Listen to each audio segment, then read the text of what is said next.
tonight, thank you all for coming, and hope to give you a little sense of how to go from this shoebox and organizing your pictures, which what we did with June, and taking them sort of from here to on the wall. I put together this little sheet here for you, just you can follow along, because sometimes these things get overwhelming and it kind of breaks things down for us, and also gives me a little bit of a guideline too. So the first thing you probably want to think about is that shoebox or shoeboxes or boxes of photos. How to go about sorting them out and determining which ones you might want, which are important, which are not so important, which ones are maybe repetitive, you know. So you want to do that. You also want to select images of variety. You can have sizes, you know, larger pieces, smaller pieces. You want horizontal, even some ovals and circles, just to create variety, so that when you place them all on the wall and you arrange them, it creates an interest. And if you have everything going one size or one shape, you know, however you think. Now, sometimes people want that symmetry and they want everything all the same size, and that's fine too, because you're setting out to do that. But if you want a mixture of you know, a grouping of different sizes, that's the way to go. So you have to decide that first of all. Another very important fact is, do you want to use the original photograph? Some people don't. If it's of a great, you know, historical value, you might not want to keep it in the sunlight, keep it exposed to light, so you might want to make a good copy. A terrific source I found here right locally is the Bradford Print Shop. They do a beautiful Mickey. I'm sure many of you know Mickey. She does a beautiful job, right, for exactly almost, you know, if you wouldn't have known. So that's something to consider. Another sort of thing to think about is repetition. A lot of times people, once you start sorting out all your pictures and you've laid out all over the dining room table, or, you know, bed or floor, or wherever you choose to start that task, is repetition. So you're going to see similar photos of similar events. So you might want to narrow them down a little bit and see what, you know, oh yeah, that's kind of the same time, or this, you know, just so you don't end up with 70. You might want 70, you might want 100 pieces, you know, so, or you might only have a dozen. So again, it's completely think it out, lay it out, and try and get that variety. And also images that provide a story. You might want a sequence, you know, so there might be a series of images you might want to group together of a certain time period or event. Another thing you can think about is incorporating an object in that grouping, whether it's a medal or something that is related, you know, to the display you're creating. There's nothing wrong with putting, you know, a little, even a mirror, even a, you know, swords. I've had people do swords, or helmets, or anything that can be arranged with that. There's nothing wrong with, you know, adding an object into that sort of bigger picture. Framing, very important. I've been a framer for over 30 years. I've seen some horrible disasters where people have cut images or glued them, and as soon as you do that kind of thing, you really destroy the value. So if you're interested in presentation, in preservation, conservation, think about that. Try not to cut. I know we all do it. Try and squeeze the picture into a little frame just to get it out, and that's okay. I mean, it does happen. But be aware, if it's of any great significance and importance, try to leave it in its original state. I have brought along a few different types of framing materials. Another thing is try to use conservation materials whenever possible. Can you still hear me if I'm not? Sure. Okay. Conservation materials are usually acid-free. They're made of cotton or rag fibers only. They do not contain any wood pulp in the boards. And a way to recognize that, many times you'll see the edges, the bevel, what we call that 45-degree angle. If you see that and it's gone orange or brown, that means it's a wood pulp board. And what it will do eventually, not so much usually with photographs, but other works of art, burn into the image and cause great damage. So if you can afford it, I know it is, a little bit more expensive than using the wood pulp, but it will help preserve in the long run. Another thing to consider is the glass. I brought sort of you probably can't maybe see from there, but there are different types of museum glass. You can see here, one thing I'm not really a fan of is the non-glare. It tends to distort the image. A lot of people, if you have it right across from a window and you wouldn't be able to see it anyways, then you might have to use the non-glare, but try and stay away from it. This is, again, it's pretty expensive, the conservation glass, and the museum glass, which is even more so. I don't know if you can see it, but the way you can tell if it's a museum glass, it usually has that UV coating, and it's a little bit purplish. It's like sometimes people have the glasses, and this is the, an ultimate. This is another example. It's just a postcard, but it was a family member, and it's just mounted on top. But you can easily incorporate that in your grouping. There are all types of, and old-fashioned ways of framing. The French matting, you might have noticed, like with the edges and drawing the lines, adding papers, wood borders. These are just cutouts. Usually it's much bigger with your mat around it, but just little examples. People used to be a lot more creative. Now, not so much. It's almost a little bit sad. Now everything gets a white mat and a black frame. So, but in some certain, in certain instances it works. And more in the modern, I brought actually one here, which is a photograph. It's actually a Man Ray photograph, but it shows you that you can treat a photo as almost an art piece, and maybe even start with that in your, give one piece the focal. And then you can also do, when we're talking about matting, this is a mat I did, but it's all hand carved, just to create a little bit of something special. So, and again, the same thing, the frame treatment. Sorry. If anybody's at the back and you'd like to see better, by all means come, there's some empty chairs here. It's easier to see what Ingrid is holding up if you want. We can always come after too and take a look at anything you like.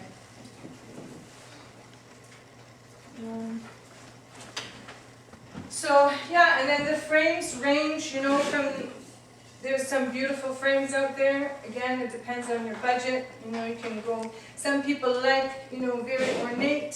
Some people like just simple. So there are a lot of choices, and you can be thinking of that. You want it sort of to go, not matchy, your decor, you can keep, obviously everyone has their taste. Some people like gold, some people like wood, some people, so kind of work with that as well, what your tastes are, and so it'll look nice in your surroundings and wherever you decide to put it.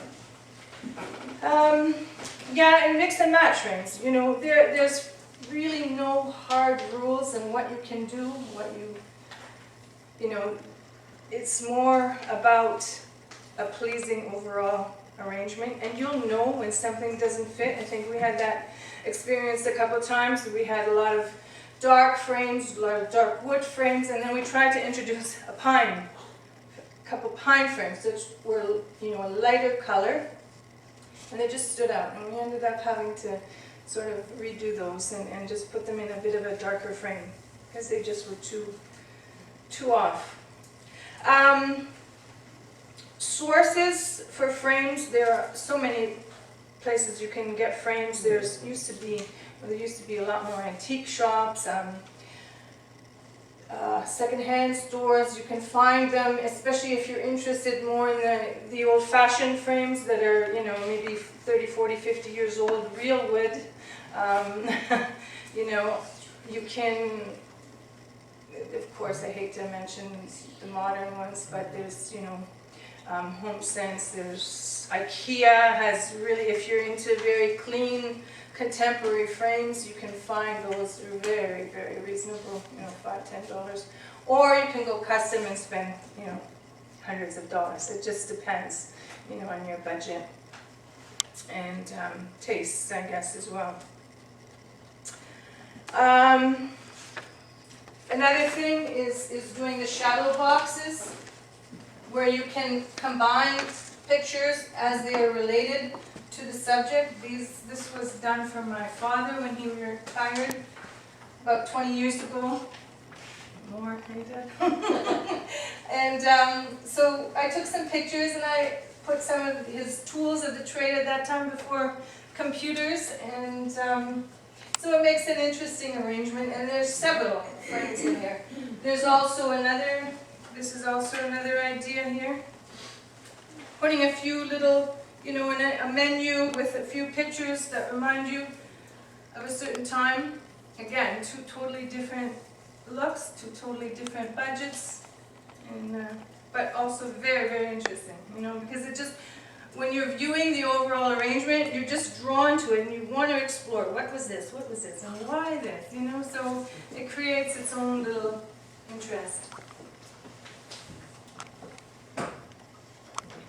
And by the way, you know, feel free after to come and take a look at everything. I have some books with a lot of ideas here as well for you. Yes, and the last point, if you're really in doubt of anything and what to do, there's always professionals that, you know, you might want to consult. And you might save yourself, you will save yourself, you know, some horror stories if you know, you want to make sure that you're doing the right thing, you know. And you can always just get an opinion and then go back and think about it and work with it and kind of go from there. Hanging your ancestors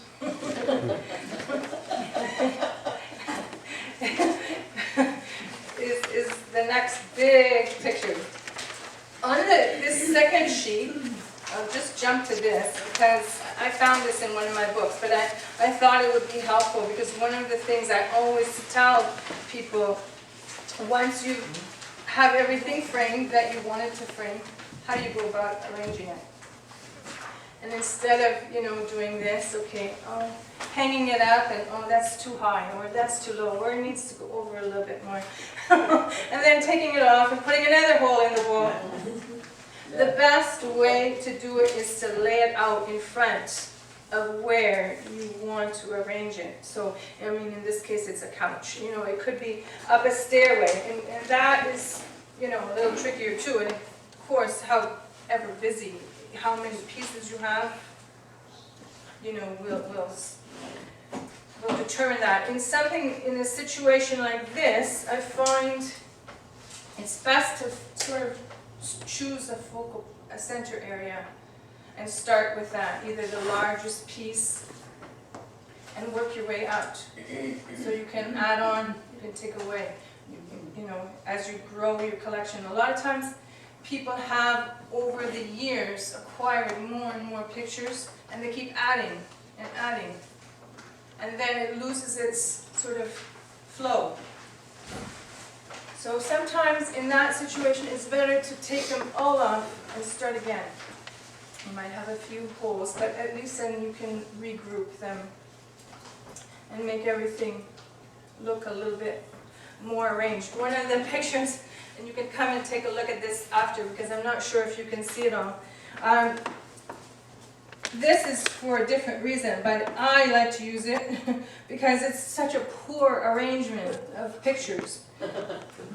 You have pictures, your spacing is all off. Pictures are touching each other, one on top of each other. I don't know if you can see that, but come and take a look at it. One thing that's very important when you're arranging your pictures is the negative space, what I call negative space. And that's the area in between your pictures. So you want to try always and keep sort of a similar distance wherever possible between the top and the bottom, the sides, so you don't get those huge gaps in between. And the big thing to help you with that is if you do arrange it, you know, on the floor first, so you know where it's going to go. I mean, this suggests you cut out pictures in cardboard. That's a lot of work. Who's gonna? Not too many people are going to do that. You'll save yourself a lot of trouble if you just do it in front of you on the floor.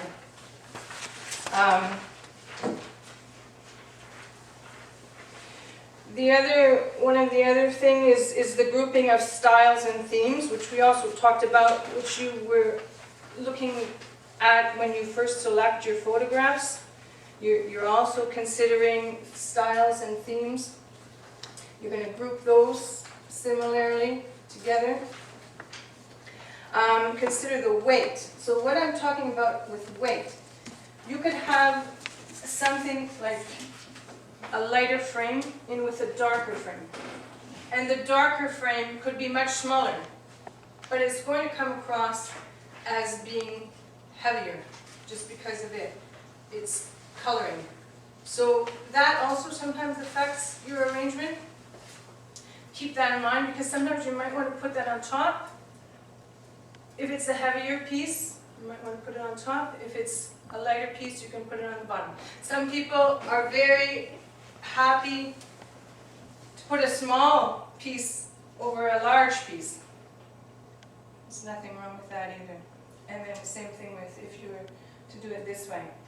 But some people like this. Consider also the wall space that you have. If you have a wall that's very narrow, say it's maybe 4 or 5 feet, try and avoid to do a horizontal arrangement because you're cutting that wall right in half. So if you have a narrow space, try and stack your pictures on top of each other. So the outside wall is almost acts like a little matting again, right?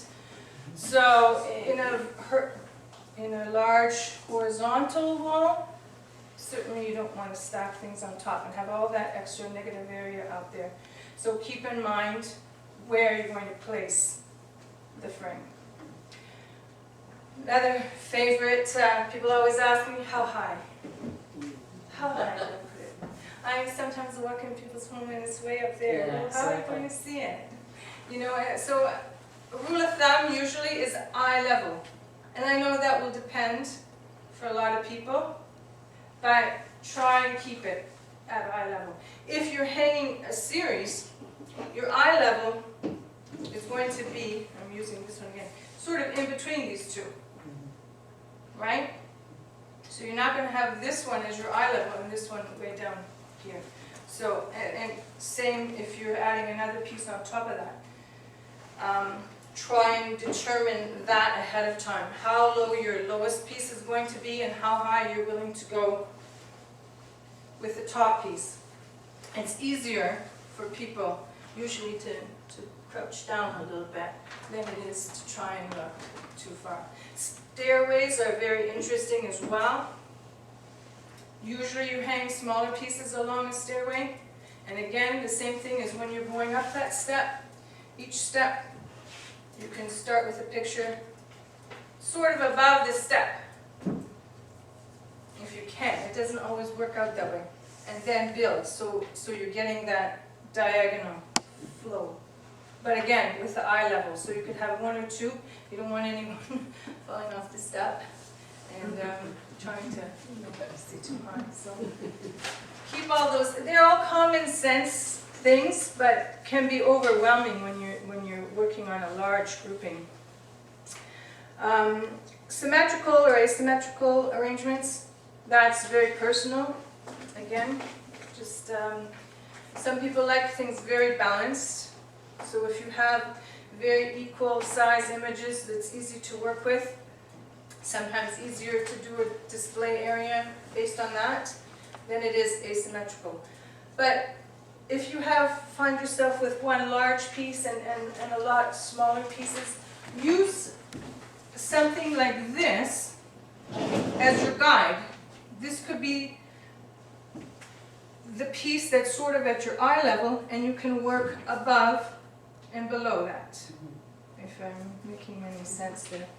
So you're using this sort of as a guide. And the same, if you have pieces, this piece, something like this, and you have another piece similar in size, use it almost as bookends and create another little area in the center. Right? So it's really going to depend on what you have to work with and the sizes. But again, if you do that layout on the floor before you start, it's like a puzzle. You can figure it all out before.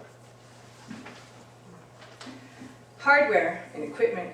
There are a lot of, you can go into Home Depot and buy, all the proper hooks and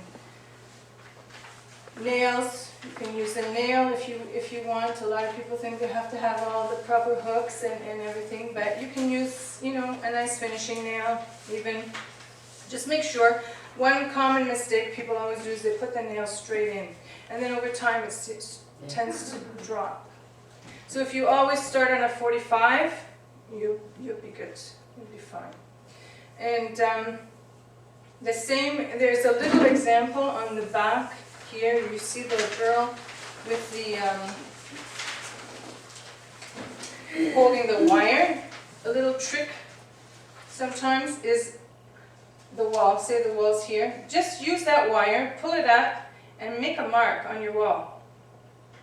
And then you'll get exactly, unless you want to. You can also measure if you're doing, but if you're getting a large group, you're not going to measure every single piece. You're just going to probably. Well, what makes the mark? Your finger? The wire. The wire, strangely enough, because you're rubbing it a little bit on your wall, and the wire will leave a bit of a shine. And if you have a frame that only has the little, sometimes they have just a little sawtooth hanger on. Yeah. Same thing, just push it in the wall and make a little mark, and then you have it. Now with this, keep in mind, though, the bottom of the hook, if you're using, it talks about it in that, the bottom of the hook is where you want to place where that line is, because that, not where your nail's going in, because that'll change the space a little bit. Again, incorporating objects into the framed work is also a nice idea, just to change things up. I just did a bear skin and hung that up with all these hunting pictures, and it was really, I should have taken a bigger picture of that, and that was quite interesting. So you can, and rifles, I've done that kind of thing, rackets, sports rackets, old things like that, on that wall with all the pictures. It just creates so much more interest, for the viewer, for your guests, for yourself, because you're going to look at that wall and think, oh, okay, I remember that. And it'll always bring back some nice memories. So, I think, consider the surroundings. So, I would think I touched on that. The surroundings are important. A lot of times people do like to put things over a sofa. But don't be afraid to put it in non-traditional areas, like little side walls, a little grouping there is always nice. Stairwells, as we were saying. Kitchen walls, anywhere where you want to hang some family, even the old or the new, you know, like as each generation. I think with June what we did was sort of a progression of, we started with 18 something and sort of worked along until present day, children and grandchildren, you know, so that's all possible. It's just each situation is so unique and you have to really think it out in your head so it doesn't become, you know, such a nightmare for some people. Or that you do the same thing, right? You pull everything out, you want to do it, and it's like, no, just put it back. But you can. Just do it step by step, and it will be easy. Or you can bring in someone, you know, give you that little extra hand. And some people want it all done for them. Some people want to be part of the process. So, you know, you just determine how far you want to go and what you want to accomplish, you know. And so that's about it. And I welcome any questions that any of you have. Oh. You were talking about glass. You said avoid the non-glare. Then you said there was conservation glass, and then there's museum glass. Right. So I don't really understand. Are they a form of like a non-glare that's not non-glare, or? They're not non-glare. There's only really non-glare. Then So there's why also would you choose one or the other of the other two? Depends on the importance of the piece and how much light you're getting. Different glasses, I think, regular glass has only a 47%, I believe, UV protection. Whereas when you go with a museum glass, you're getting almost a 97. So it's a degree of It's a UV degree of protection. UV. Oh. Non-glare, for instance, has no greater UV protection than regular glass. So a lot of people think they're getting non-glare. That's cutting out the glare. It's not cutting out the UV protection. Yeah. What about the aspect though of there being no glare? Because, I don't know, I find it really, like that picture right there, it's got a total image of the lights in this room. Right, So you right. can't see what's in the picture. I know, there is this, and that's something you have to decide. Because this is the non-glare here. So you can see what happens to your image. So, and it gets worse the further you remove it. So on a shadow box, it would be absolutely no value because you wouldn't be able to see what's inside. So in the same, if you only have one mat, it's still okay. You can still see the image. So you really have to decide whether it's more important to you to have no glare Or to and have a greater little bit UV, distortion in your image, or have greater crystal UV. clear image and at times the reflection. Now it's different in your homes probably than it is for, you know, when I do corporate offices, then you have all kinds of things interfering with the outside light, the fluorescent lighting, all kinds, and in many cases then you have to go to non-glare because it just becomes a nightmare. But for a small image, you be the judge. Non-glare is about 2.5 times the price of regular glass. Museum is about 12 times the cost of regular glass, and it's very brittle. I used to always cringe when I had to cut that at, you know, $100 a sheet.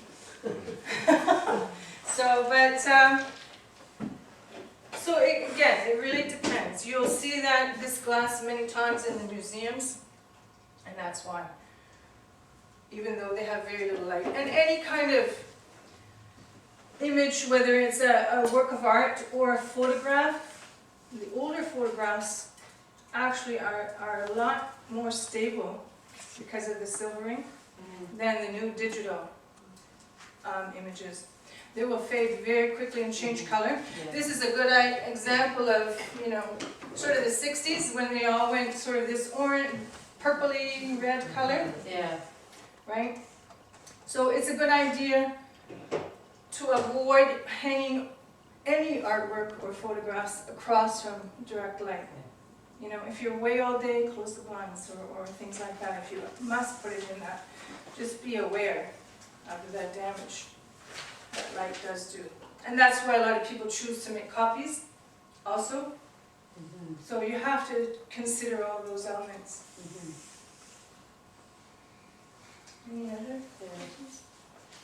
All of my older pictures that I have, you know, dating from, you know, the mid-1800s, 1860s, 1870s, I've taken the originals and put them in archival, you know, storage containers, Right, so that they don't become damaged, and then I've copied them and I hang the copy. right. And that way, if, you know, if it fades with time, it's not destroying the original, and the original's there for, And you to be can always handed go down. back to the original and That's right. recopy it. Exactly, yeah.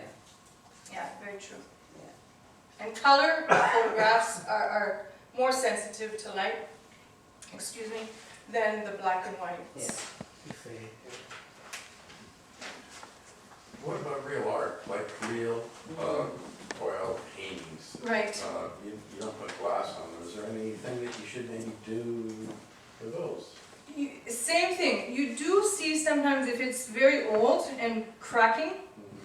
You see even in the art galleries, they will put the museum glass on it, over it. But the key is to keep it away from the art. So there's always that air flow in between.